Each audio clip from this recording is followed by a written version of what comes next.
Welcome to Sweet Life Beat Life. We hope this video helps. You start by confirming what's taking space and securing anything you'll need later. Go to Data and Storage and view storage usage so you know which chats and file types are largest. Once done, export or backup important media to cloud or local drive. This avoids accidental loss. Make sure Telegram is closed on other devices and your phone has decent battery and Wi-Fi so deletions and cache clears complete reliably without interruptions. You now remove the bulk of storage by targeting large files.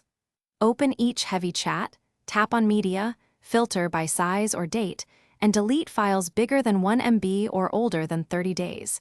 This frees space fast. Once deleted, clear chat history where needed or use delete for everyone if acceptable. Then adjust auto-download and keep media settings to stop future accumulation.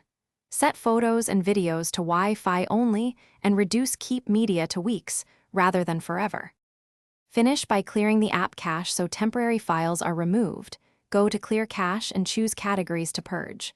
Once complete, restart Telegram and your device, then recheck storage usage to confirm reduced totals.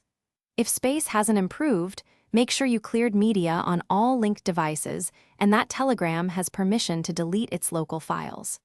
As a troubleshooting tip, reauthorize storage permissions or temporarily uninstall. Thanks for watching. Consider subscribing if we helped you.